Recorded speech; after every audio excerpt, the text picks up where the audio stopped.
Ahoy there, traveler! So Captain really did invite you to join the homecoming celebration. Hey, I heard that you took care of another crisis while you were in Inazuma. Are the rumors true? That's what I heard, too. Thanks to you, Inazuma's Vision Hunt decree was finally put to an end. Well done, traveler. Captain's got quite the eye for people. She said she was sure that your trip to Inazuma would stir up some waves. And sure enough...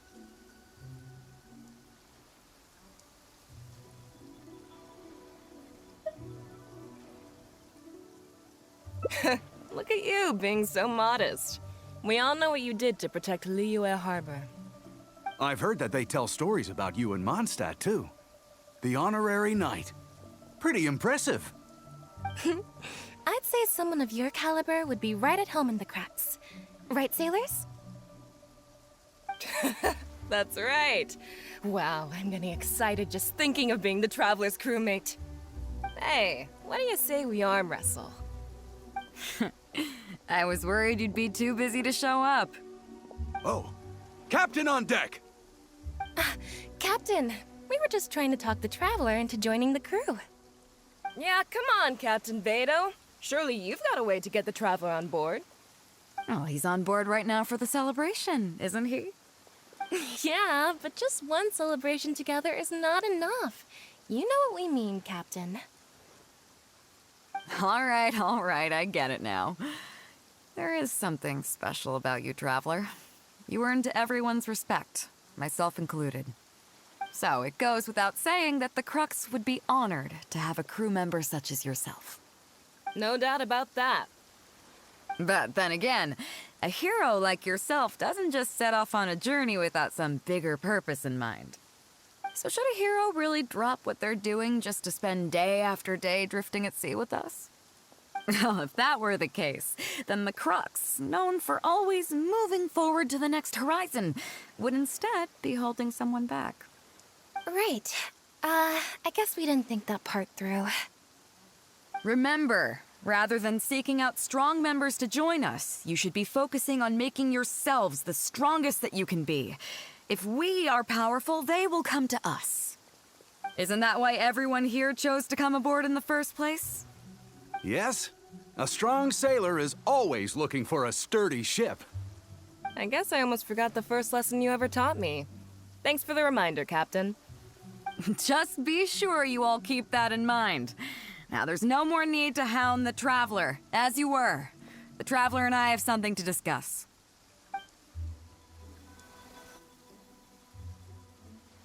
I'm glad you came. Welcome back aboard. Don't mention it. As a host, it would be pretty embarrassing to continue letting my guests be put on the spot like that. I can't go getting too caught up in my own reputation, though. That's certainly not how the Crux made it to where we are today. As the head of the fleet, my task is to keep us on the right course, no matter how turbulent the seas may become. But then again, the crew isn't usually this riled up. It's not that they're arrogant, they're just bubbling with ambition, that's all. Their excitement today comes from their great respect for you, both your strength and your character. So please, don't take it the wrong way.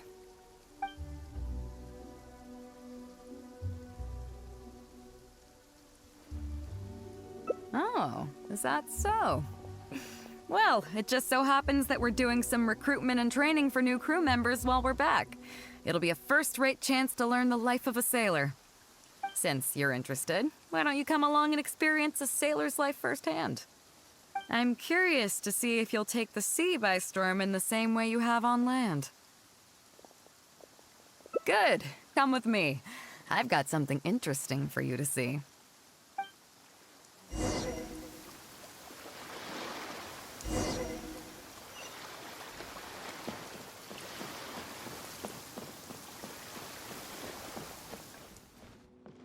Chief Mate Juza's breaking in the newcomers, but I think we can spare you the tedium of that. After this, the new crew members will be arranged into 2 teams for more specialized training, according to their own aptitudes and the needs of the fleet. One team will learn comprehensive survival skills, including maritime emergency rescue, marine meteorology, psychological counseling, and so on. They will serve as the support team for the fleet, ensuring safe navigation. That's why we call them the Shield of the Crux. The Pen of the Crux. Oh, that's a wild idea. Unfortunately, this ain't the Wanwen Bookhouse, kid. As one might expect, we call the other team the Spear of the Crux, because they'll be learning about naval warfare. They'll make up the armed portion of our crew. Also, they're responsible for handling the fleet's cargo deals. So, what do you think? Which team is for you? As I expected, you have a will to protect others. There are two main subjects that the Shield of the Crux focuses on: survival knowledge and entertainment. As I was saying earlier, survival knowledge includes prevention of injuries and diseases at sea, navigation and cartography, basic meteorology, etc. You can go learn about these skills from Genshin, Huixing, and Liushi. They're all seasoned hands in their respective fields.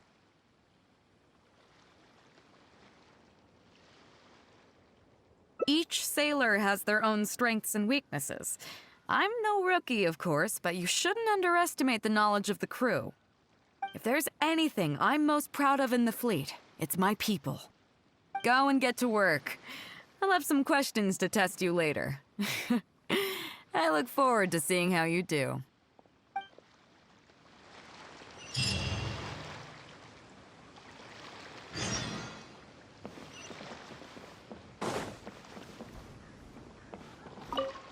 Hello, traveler. I'm Yinxing, the Crux's surgeon at sea. Whenever a sailor has a health problem, they come to me. I deal with it all, from seasickness and common colds to amputations and everything in between. Oh, I presume the captain arranged this, correct? All right then, let's begin. First of all, let me ask you this. What do you think is the biggest danger that all new crew members face?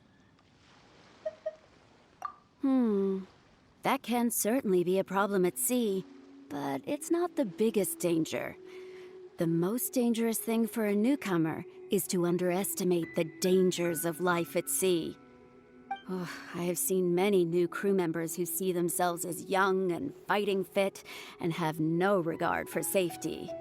They think that since they are tough enough to look after themselves on land, they'll be fine at sea as well.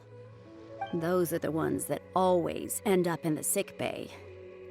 Everyone should know that being a sailor, especially on a long voyage, is a brutal job in an unforgiving environment. We have to face malnutrition when we're short on supplies, all kinds of injuries and diseases that the harsh ocean weather can bring, and even the psychological problems that can arise due to isolation and the lack of entertainment. To make things worse, the lack of medication and treatment options at sea can result in even minor health problems becoming serious, or even fatal. Oh, you probably thought I was joking, right? Well, that's not surprising. Most newcomers think the same way. But hopefully you now realize that with a little extra precaution, a lot of these things can be avoided. Well, I think that's enough for you to think over for now. Is there anything else you would like to know?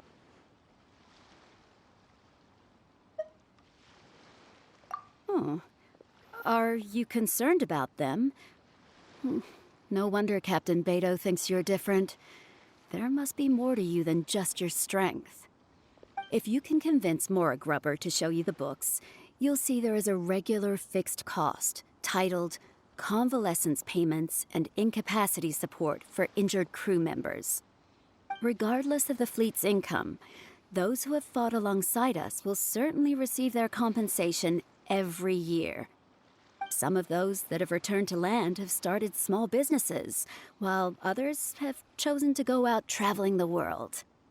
The money is intended to allow them to live their lives as freely as possible. I'm sure being based on land helps a lot with that too. Still, we can't pretend like it solves everything. They call them life-changing injuries for a reason, you know. But if nothing else, It's good to know that while Captain Beidou is in charge of the Crux, no one will get forgotten. Is there anything else you would like to know? Captain Beidou? Well, out of everyone I've met, she probably values people's lives and safety the most. Although I'm just a doctor, Beidou has given me the full authority to send any newcomers who I don't see as fit for service off the ship, until they are ready to come back with the right attitude. Every time we're stocking up before a voyage, medicine takes top priority. I'm even allowed to choose the suppliers, regardless of the price. We have adequate budget for medical expenses. Do you know what Morgrubber, our bookkeeper, calls this? A significant financial risk. But Beidou knows the importance of having a healthy crew. That's why she has authorized me regardless. She places her full trust in me and believes that I can solve these problems. Of course, I have proven her right. So, to answer your question, that's how she thinks. Is there anything else you would like to know? Well, my pleasure. Okay, let's leave it there then. Be sure to take good care of your health.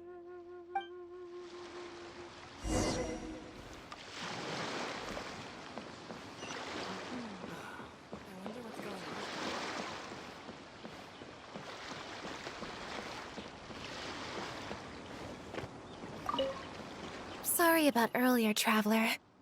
We were so caught up on getting you to join the fleet that we didn't notice we were going a little overboard. Good thing the captain stepped in. Oh! Well, in that case, you have come to the right person. I'm not just blowing smoke. You're looking at the most talented navigator in Liyue Harbor. I'll start by introducing some chart reading essentials for new sailors. Feel free to interrupt if you have any questions. Let's start with what to look for when you get a set of complicated charts. First, you should always look at any indicated shorelines, islands or reefs, water depths, hydrological conditions, and other hazards. With these features in mind, you can answer the basic question of, can I chart a safe course through this area? Visually, nautical charts are a little unique. Unlike land maps, most charts do not have a fixed scale, which means that it can be hard to precisely determine the exact distance between 2 points. The most advanced nautical charts come with a supplementary chart, which has different colored lines marked on it to indicate distances. It's worth mentioning that under my direction, the Crux is using these advanced kinds of charts. Some cartographers mark out other points of interest on their charts, usually with their own special symbols. If they don't leave any accompanying notes, they can be very difficult to interpret.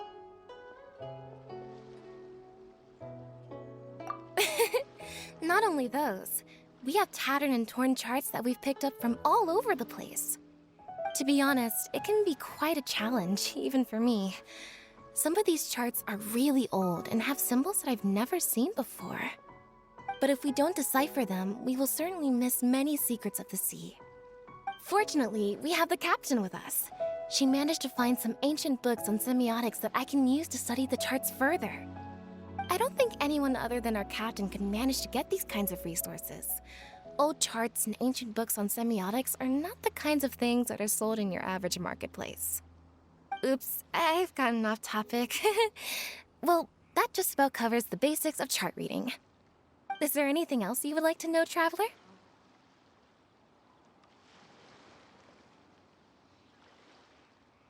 Drafting charts? That's certainly a more advanced topic. To be honest, I've only attained a smattering of knowledge in that area. The charts we are using now are just revised versions of the ones left by the previous navigator. So my mapping experiences have been primarily limited to updating our charts to reflect changes in the sea. I think you can ask Captain Beidou more about cartography. One time, the fleet sailed into an uncharted area by mistake. It wasn't long before we turned the fleet around and returned the way we came out for fear of potential hazards. But Captain Beidou still managed to draft a simple chart of the area we sailed through for if and when we explore the area again. Incredible, isn't it? I was amazed to see that the captain could even do cartography.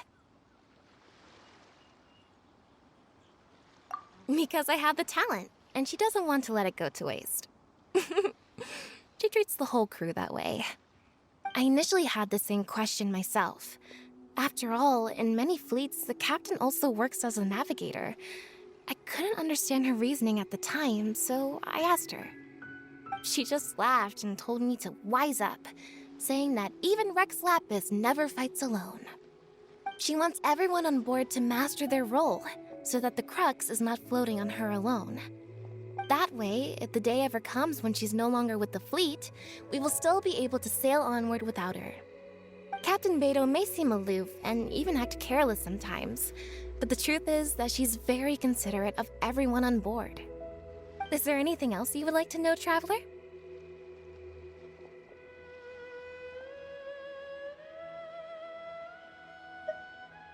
My pleasure. A friend of Captain Beidou is a friend of mine.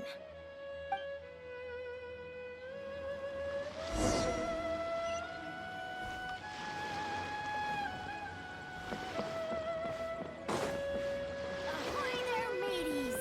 Time to set sail!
Hello, Traveler. Are you here to learn about marine meteorology? In my line of work, I've got to have a pair of sharp eyes. I saw the captain showing you around the training grounds, and then you went to see Yingxing and Huixing. So I figured that she probably wants you to get to know the life of a crew member.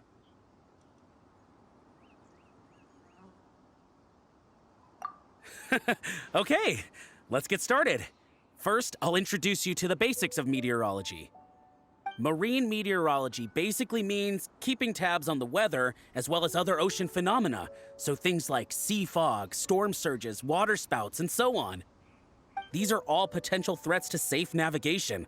Luckily, whatever weather might be coming up, there's always some kind of sign that gives it away in advance. Take waterspouts, for example. They're caused by high-speed rotating winds on the surface of the ocean. They can engulf large ships and do immense damage. But if you know that waterspouts can only form in an environment with high temperature, high humidity, and large clouds, then you can be well prepared. You will be even more alert if you also know that the presence of winds blowing in opposite directions, with a significant difference in speed, is a direct precursor to the formation of waterspouts. And most importantly, if you spot a small white vortex emerging from the clouds, you should immediately notify the crew to steer clear of what's ahead. So there you go. Those are the warning signs of waterspouts. I am proud to say that over the years, I haven't let a single one sneak up on my watch. Well, I'm good at reading the sea, but I'm not as good as the captain when it comes to reading people. Do you know the small fishing village next to Wangshuin? I heard that when Captain was a kid, she worked there fishing with the adults. Later, she made her way to the harbor where she struggled to make a living. Managing to survive in an environment like that as a kid is solid proof of the captain's capabilities. If it wasn't for her, I never would have dreamed of taking this job. She gave me confidence and told me I could do it. You may not have heard, but I'm best known outside the Crux fleet for a slightly infamous story involving me, third-round knockout, and a few too many. Who would ever have thought that the rookie sailor who fell drunk into the sea and became a laughingstock among their now former crewmates would then go on to become a lookout for the Crux, but it's the unbelievable truth. It proves that having skills alone is not enough. You need someone like the captain who is a good judge of character. Find me anytime if you want to know more.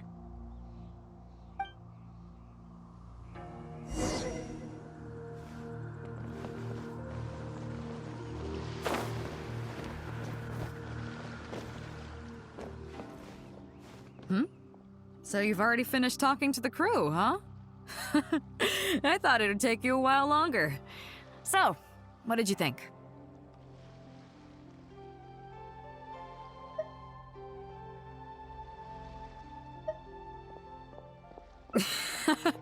There's that modesty of yours again. I didn't think I'd ever hear the word difficult come out of your mouth. Come on, let's get on with it.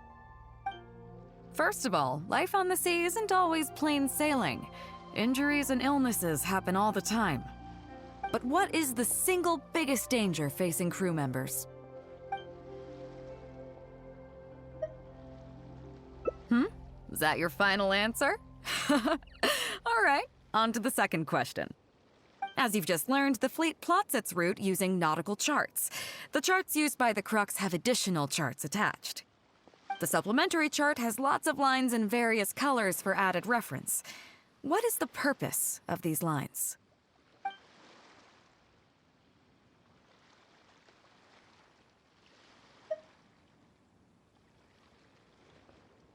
Okay, interesting. Now, last question. On longer voyages, we have to be especially careful to avoid certain weather hazards that pose a threat to the integrity of the ship and the lives of the crew. For example, waterspouts. So my question is, how can we reliably predict waterspouts so we can avoid them?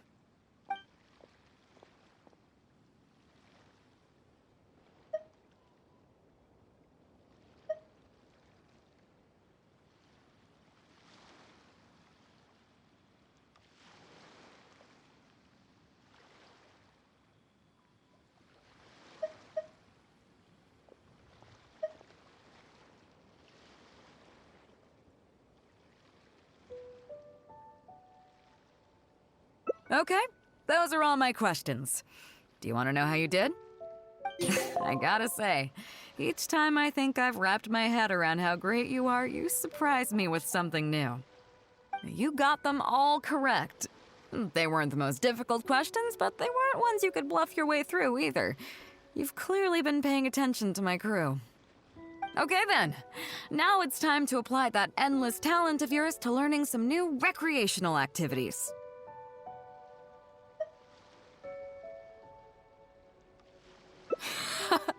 Don't worry, all our recreational activities are respectable and, above board.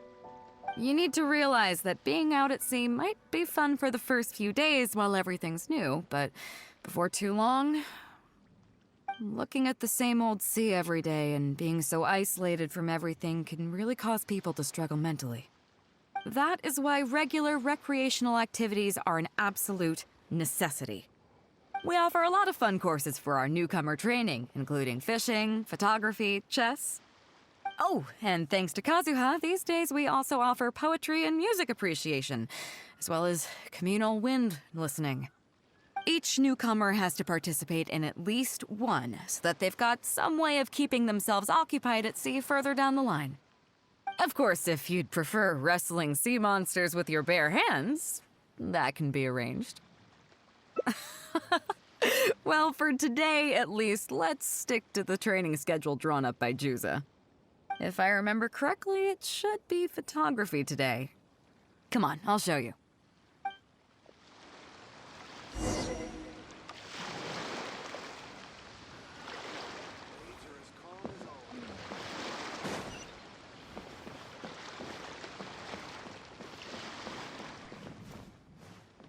Listen up, everyone can go back and call it a day. The photography session has been postponed.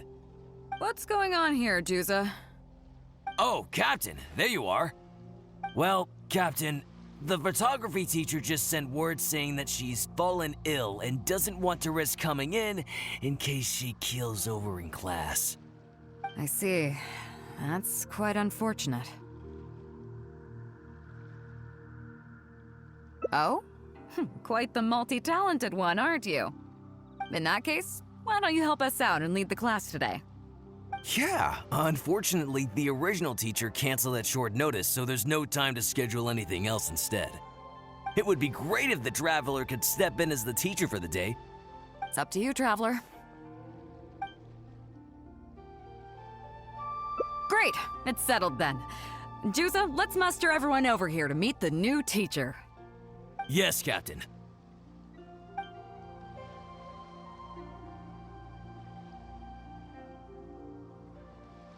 Okay, that's 1, 2, 3. That should be everyone. Take it away, Traveler. Oh yeah? What's that? Fair enough. It seems like you already have someone in mind. So, who will it be?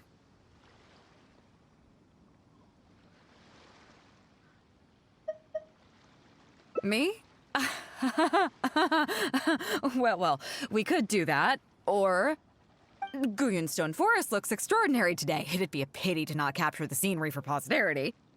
So how about we snap Guyunstone Forest for today's class? Then there'd be no need for a model.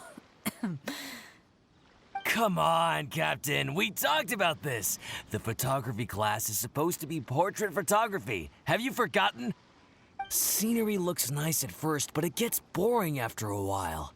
I bet it'd keep the crew more entertained if we got them learning portrait photography so they could record moments in each other's daily lives. Those were your exact words, Captain. Were they now? Strange. I don't seem to remember anything about that. Well, then in that case, how about Huixing? I bet she's perfect for the camera. Or Fuzhong. Or Mora Grubber. Even little Yue. Seriously, Captain? Little Yue? You're just trying to wriggle your way out of this. This isn't like you. You are the captain, after all. Of all of us, you're the best suited to being a model. I agree. You were the one who invited the Traveler to be the teacher, so you should cooperate, Captain. Besides, Captain, you've never had your photo taken. It's high time you got one. You know, a heroic and striking kind of picture. We can even use it to promote the fleet during recruitment. Real funny, guys.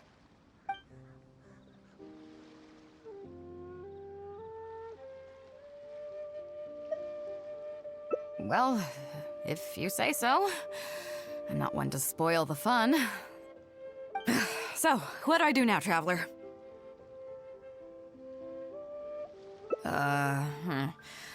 Like this? You're kidding, right? I've never had my photo taken before, but something this simple shouldn't be a challenge for me. It must be the lighting or something. You've got it wrong.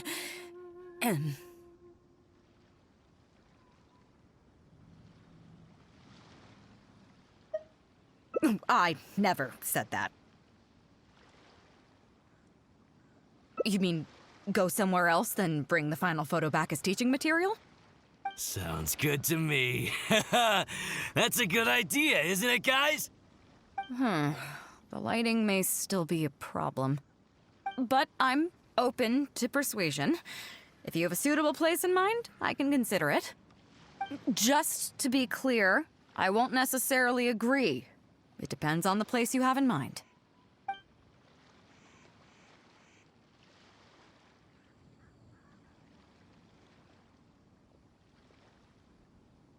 The fishing village near Wangshuin? That place is deserted now, isn't it? How do you even know that place anyway? It's tiny.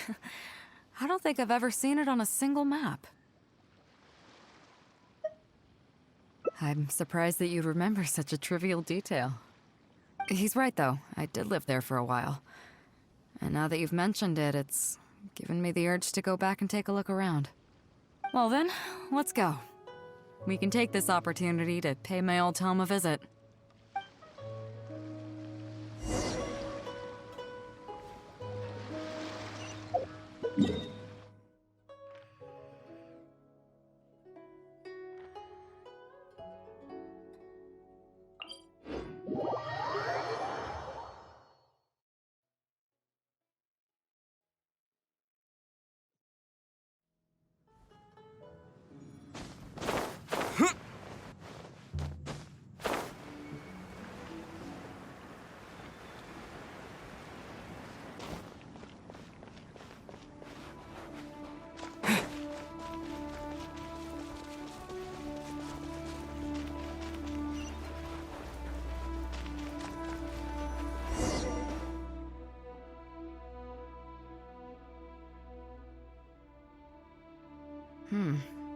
It's certainly seen better days. It was never that impressive, but at least back in the day, it was a lively village and home to several families. I wonder how long these last few old houses will remain standing. Nothing as dramatic as you might think. A few small incidents occurred, and then people began to leave. Come on, let's take a walk around. People used to call this place Downriver because the villagers apparently moved here from a place called Upriver. With them, they brought their knowledge of fishing, which had been passed down from generation to generation. I learned a lot from them when I was here.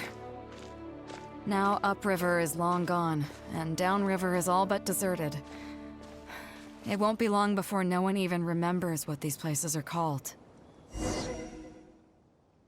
To Zhong. Zhong. I barely remember this name. You're right. I was only about 5 or 6 years old when I first arrived here. I was homeless and had to wander around the streets. I remember finally managing to find half a rice bun, but then a stray dog jumped out and snatched it away from me. Half a rice bun was not something I was willing to give up so easily at the time, so I chased it all the way to this neighborhood. Then a few fishermen saw us running and stopped me. They were kind enough to give me some food. Seeing me stop, the dog also stopped running. But straight away it keeled over and never got up again. Maybe it was too tired, or maybe it had starved to death. I went over and saw that the dog still had the half rice bun in its mouth. It didn't let go even at the very end. Poor thing. Had I known the dog was so weak, I would have let it take that half rice bun. I could tell they were wary of me at first. I was the dirty little kid who had just chased a dog to death over some scraps of food. But I got lucky. The village chief took pity on me and brought me to their home. That's how I ended up staying here. Do you know what the name Beidou means? Come on, I'll explain along the way.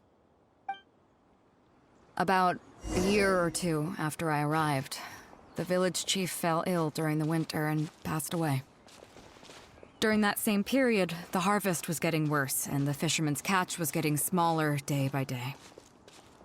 Without the village chief to handle the situation, people began blaming each other. There were even rumors that some families had been overfishing and leaving nothing for the rest of the village to catch. But in the end, they all turned on me, saying that they shouldn't have ever taken me in. They said I was bad luck. They pointed to how that dog died on the first day I arrived. Next thing you know, the village chief dies, and then all the fish die out. They said I was a living curse, and the downfall of the village was all my fault. I told them that I didn't understand. I'm not a curse, I'm just Beidou. Then some of the villagers started shouting, and drove me out of the village. They shouted, "Nando controls life.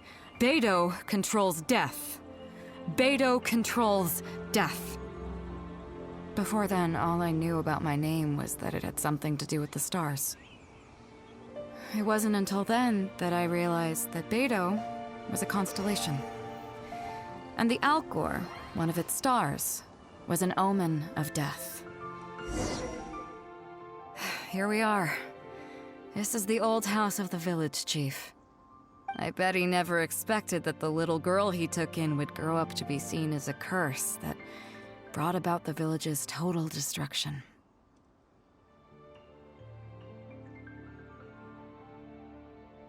What do you mean?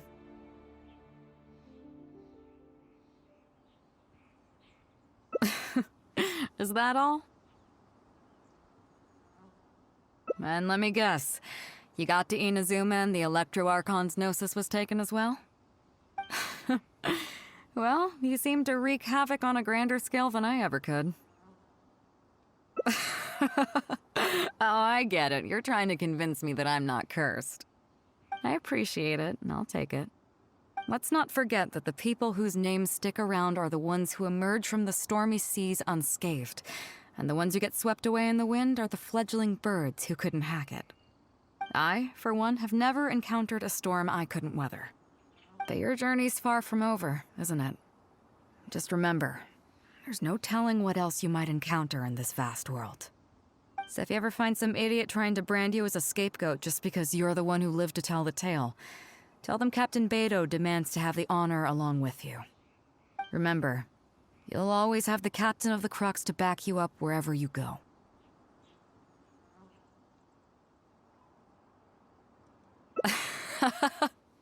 Two cursed scapegoats banding together for survival. Sounds like a recipe for disaster, but at the same time, I kinda dig it. I'm lucky to have a friend like you. Okay, it's time to get back to our photography. Right, teacher? Come on, let's not waste any time. Get it done while you can before I change my mind. So, do I need to strike a pose?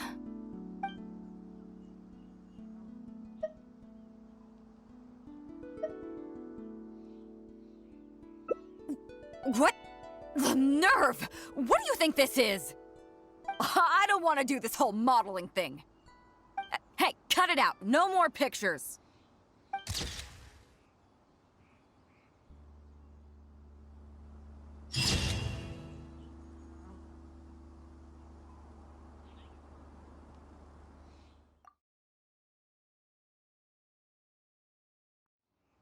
Come on, let's not waste any time. Get it done while you can before I change my mind. So, do I need to strike a pose? All right. How about this?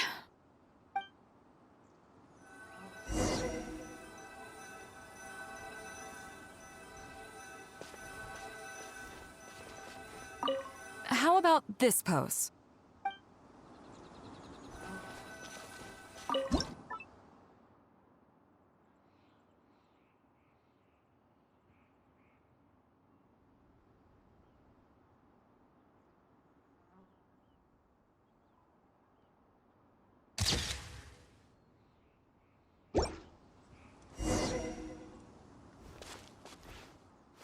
So, is it done yet? Please don't tell me that it looks weird. Show me.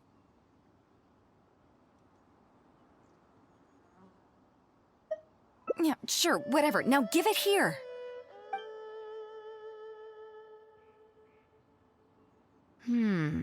Yes.